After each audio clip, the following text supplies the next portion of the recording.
I'm Gerson Borrero, Editor-at-Large at City and State New York, and we're back in San Juan, Puerto Rico, my island nation, and it's always refreshing to be here, but especially when we're going to sit down with the mayor of San Juan, and she likes to be called Yulín. Así es. That's the way she wants it.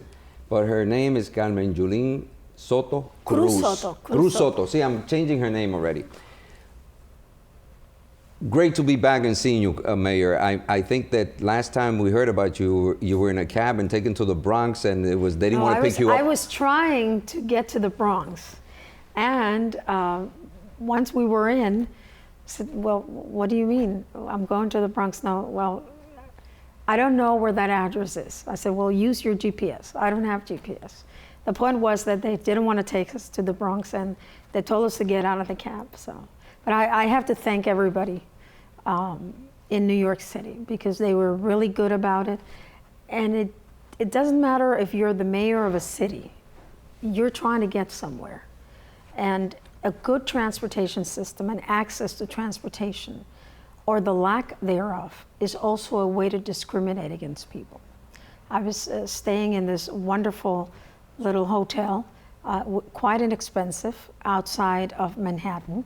And we were doing it precisely because Melissa Mark Viverito, you know, is always looking after her district. So we were staying over there.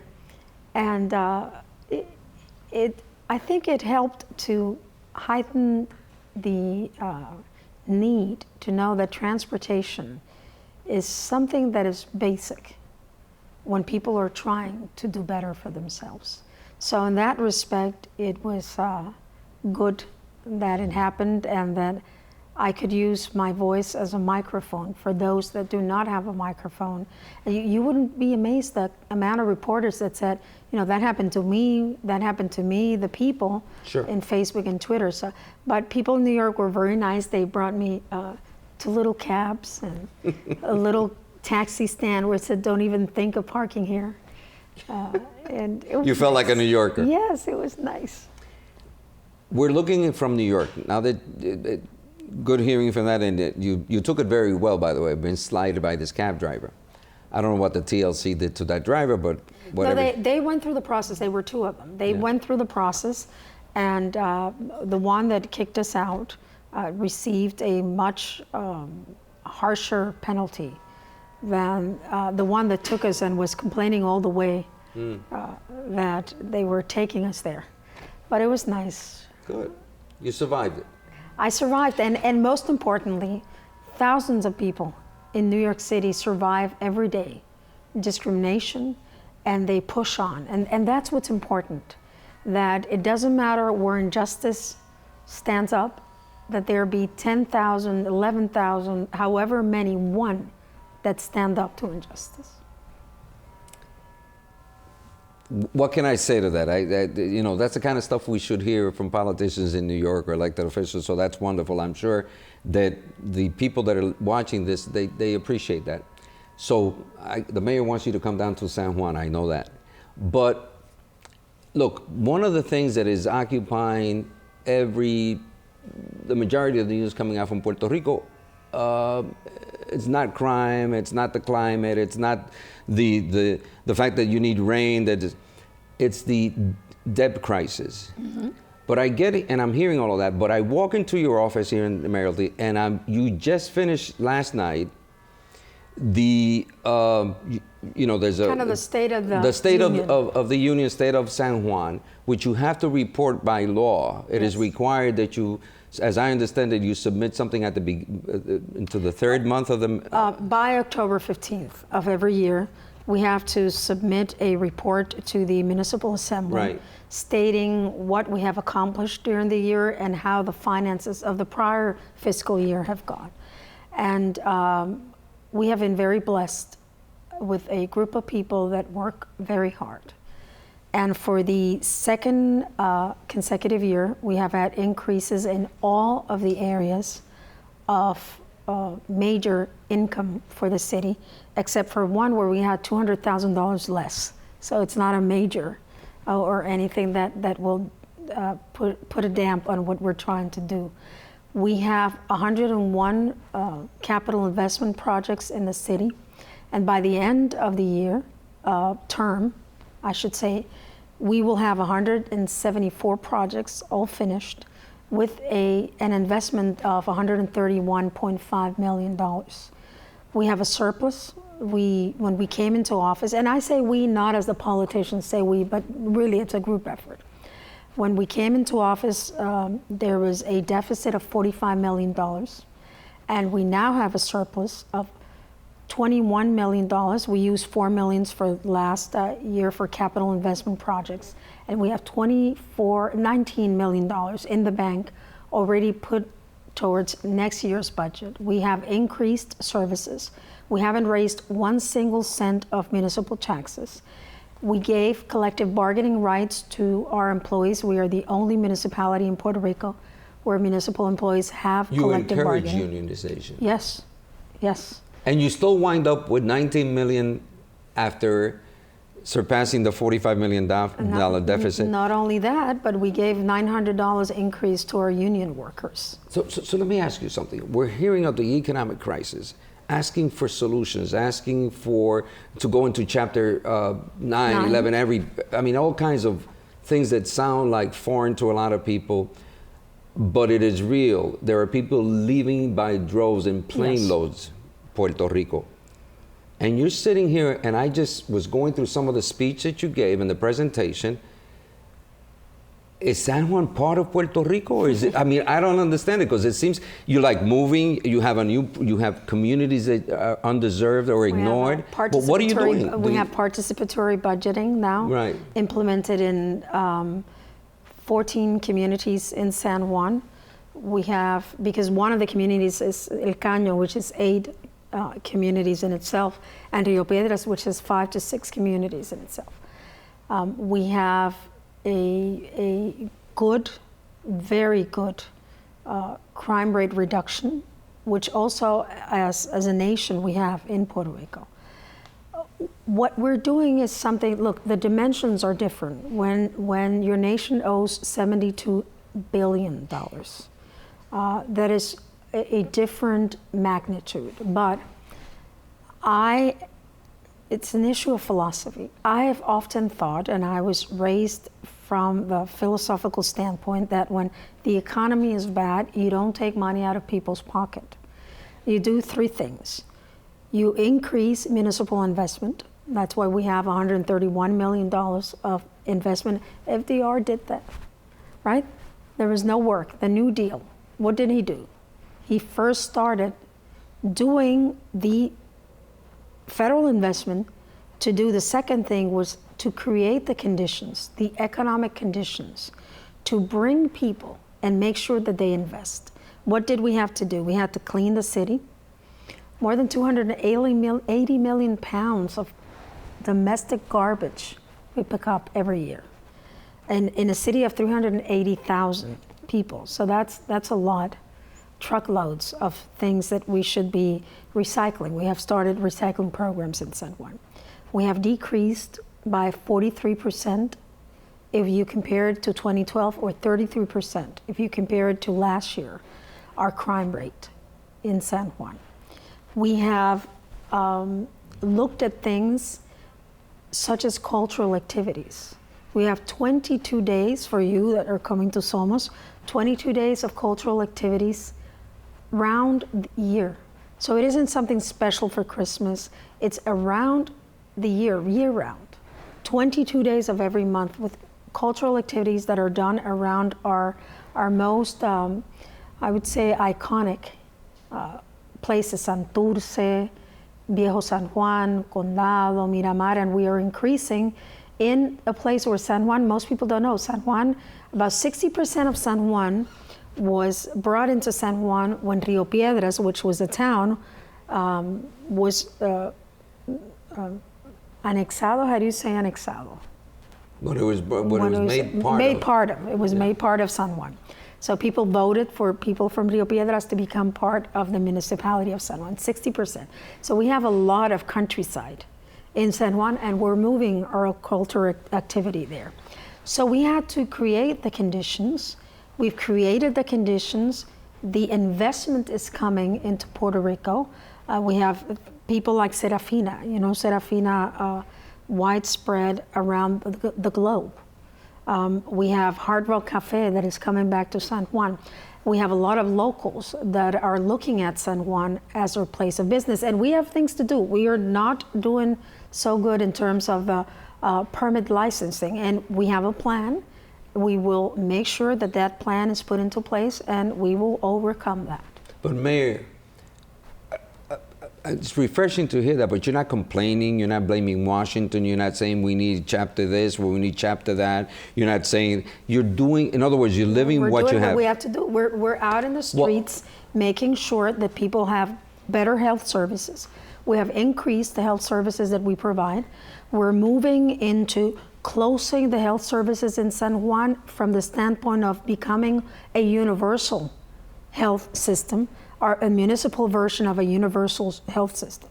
So when I say we're closing, I mean we're closing the gap of when people didn't have services. So we have more services, the same level of income tax, municipal income tax, and we have increased our income in every aspect. Construction is up, business permits are up, the income that we receive from the sales tax, which is 1 cent from every dollar, is up. We are in the street. You know what? Let me tell you something, and I'm going to smile because the people from communications that are looking at this are saying, "Oh God, no, here she goes." You cannot come out of a crisis by praying every day to the gods of the complaint. So my perception is correct. You cannot. As a country, we complain a lot, but we have so many things to offer. We have, pound by pound, the majority of the people in Puerto Rico go to college, to the universities. That is an aspiration that is not far-fetched in Puerto Rico. People can go to the university. People can strive for upward mobility. Of course, we have the same issues. You put two human beings together, and they will have issues of differences. Sure. But we have a defined culture. We are strong in that, and we are resilient. San Juan was named one of the 100 resilient cities in the world by the Rockefeller Foundation. So it doesn't matter if you have problems. We all have problems. It matters how resilient you are. It matters how much you trust in yourself, and it matters that you have a plan and you put it into action. What is wrong is that when people start complaining and they don't do anything, it is better, truly better, to fail at something, but you're trying to do something. My first 9 months were disastrous. Disastrous. We couldn't grasp the basic services. But we didn't have any money. We didn't have any money. December 31st, 2012, $0 in the bank, and the bank statement is theirs for paying the payroll for January 15th, the municipal payroll. So you have to have a plan, and the government has done a lot of things to move that plan forward, but everyone has to be sitting at the table. You cannot have a plan where people just react. You have to have people sitting at the table to put together that plan. The unions, let me tell you something great that happened when we put unions in San Juan. People were able to stop having to pay, on average, $250 per medical plan. So it isn't just the $900 raise. It is that on average, the basic employee in San Juan has stopped paying $3,000 for their medical coverage. So that's $3,000 plus $900. That's $3,900 straight in your pocket. And that was just by saying, here's the union. So when you look at things from the standpoint of, you know what, you and I don't think alike, I have to crush you. Mm-hmm. No, those times are gone. We all have to sit at the table. We have Governor Cuomo traveled here less than a month ago. He sent a delegation who was recently this past week for 3 days here. Did you find that was necessary? Do you think that that is appropriate way to show leadership in terms of the governor's handling of the financial crisis, if you will? It's good that the governor has taken, I mean, I didn't, you know, I took him, I said, you just want to go down there and say, I feel your pain, but he followed up. Is that what Puerto Rico needs? And it's coming up November 4th through the 8th, Somos Conference, which is legislators from the state of New York, most of them Puerto Ricans and Latinos who are coming to I'm going to say something that's politically incorrect. Go ahead, please. I love it. When you are a colony. And Puerto Rico being the definition because it's a commonwealth of the United States. No, because, it's a colony. Because the ultimate decisions about the issues that can change and touch Puerto Rican life are not made here. 34 years Oscar Lopez has been in jail. Well, he's not in our jails. You know, he didn't commit any crime, but certainly he wasn't put in jail for a crime that was a local, you know, seditious conspiracy. That's a philosophical crime from the Civil War in the United States. Some people think in the United States he's a member of the FALN. He put the Francis Tavern bombing. He was responsible for that, but really there was no accusation. No accusation right. of such, no right? form, or even convicted of that. And it's interesting. A lot of those people think that Nelson Mandela is a saint, which he truly is, because he changed the world, and he changed the way we look at each other. Right. But you know, he pleaded guilty. He pleaded guilty. He didn't kill anybody, but they sure destroyed a lot of buildings. And, you know, I'm not saying he was right or wrong, right, but you cannot have two rules. One ruler for one and one ruler for another. So that's Oscar Lopez Rivera. So as a colony, how does this impact in terms of what we're doing? Is it just that that's the way role you're supposed to do? It helps. It helps. Let me tell you why. Our economies are intertwined, not because we asked for it, but because that's the way that the economic conditions were set for Puerto Rico. As you know, we cannot buy in any other merchant marine that's not the United States merchant marine. So if we are to change that to better our lifestyle today, we need somebody else to make the decision. We can't make the decision for ourselves. We have to go somewhere where the power is. And that's where the power is. When you're in a colony, you don't have all the power, somebody else has it. So we have to go to those where the power is, to say, look, you know what? When it was convenient for Section 936 to be there, everybody held it.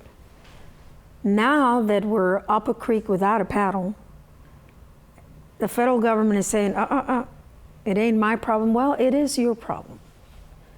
From the minute you put boots on the ground in Guanica and you invaded Puerto Rico. In 1898. You made it your problem. From the minute you made us citizens in 1917 so you could draft us for World War I, you made it your problem. From the minute you told us you have to pay Social Security the same amount, but you know what, we're not giving you the same rights. How anti-American is that? How anti the land of the free and the home of the brave is that? Isn't the US all about? And I truly believe it. And that's one of the things that I admire about the US. That if you work hard and you pay your dues, you will be treated fairly. So how come you have 3.8 million citizens in Puerto Rico and you tell them, well, you've worked hard, you've paid your Medicare, Medicaid, but you know what? You're just not quite getting the same benefits. So how come we're not reading, seeing the stories of Ciudad Patria, San Juan, which you coined the phrase, the Ciudad Patria, making it the city of everyone in Puerto Rico? How come we're not reading that and that you're not begging, you're not on your knees, you're not telling Washington? Because it's good news. It's good news. It doesn't work. It doesn't work for the idea. It's good news. Good news. You know, I don't agree with it, but good news don't exactly sell. let me tell you something. We have 19 schools of the education system in Puerto Rico that the municipality has adopted. What does that mean? You go into a school that is in need Yes. or neglected? Yes. Is that what you're talking about? Yes, Okay. and we, it's a partnership with the central government. Okay. They're supposed to give us $4 million every year of the money that was set aside for San Juan already to build one school. So we have transformed that in terms of one school. It's already, well, last night it became 19 schools. I can show you some pictures that will make you cry. So the school is in The school abandoned? the school is in very bad shape. Okay. And we go in and we redo the cafeteria, and we redo the special ed student classrooms, and we paint them, and we do little gardens, and we provide transportation for them to go to extracurricular activities. And New York started this, right? And you'll recall it when I say it, the broken window theory. Mm-hmm. When you tell people, look, I believe in you, and I know that you've had a little bad luck, but I'm going to put the system to work for you. Tell me what you need. Amazing things happen. And that's what's happened in San Juan. That's why we say, sonríe, estás en San Juan. Which translates to? Smile, you're in San Juan. You know, be proud, be feisty. So Don't believe in the status quo. Be rebellious, break it, and you'll make it. you're not supposed to be talking that way. I know, You're a mayor. I know. You got to get reelected. But talking this way, it's how I became a mayor. I see. Let me ask you something, because you didn't have plans. You were going to stay in the state legislature. But before we move on to that, and my exit question, the diaspora, which has grown, Very important. what do they need to hear? Because they're hearing all these, bombarded with the crisis. They worry. Some of them had to leave because they were losing their homes, their jobs. They had to get out. They're still leaving. We have the Somos conference. New York State Legislature, Cuomo is going to be here. Governor Cuomo. There is a November 5th. There's a big mass rally, Protest rally, yeah. which will start one place and it will end in a municipal facility. So we are supporting that 100%. And you'll be there. I'll be there. It's a protest. It's a protest. Okay, gotcha. Let me ask you, what do you tell the diaspora from New York, the people in Florida, the people in Chicago, Pennsylvania, Philadelphia? What do you tell them? What is it that we have to do? I understand why people would leave. I understand. But it is our responsibility to make sure that we change the course of history so that people can come back. There is no better place for Puerto Ricans than Puerto Rico. We have every right to lose faith every once in a while, but we don't have a right to give up. We don't have a right to give up. Carmen Yulín, or Yulín as she likes to be. If you see her on the street in San Juan, Don't call me Carmen because I won't answer. She won't answer. Yulín, it's Y-U-L-I-N, accent over the I, Yulín. Mayor of San Juan still has a lot of fight, and I like the sonríe. You're gonna have to take this with you. Sonríe, estás en San Juan. Oh, so it's a pin. Oh, It's a pin. You put it on here. so go ahead. Just like you say, vote for. People have to stop voting for candidates, and they have to start voting for themselves. From San Juan, Puerto Rico, la alcaldía de San Juan con la alcaldesa Yulín, Gerson Borrero for City and State. Catch you in the next one.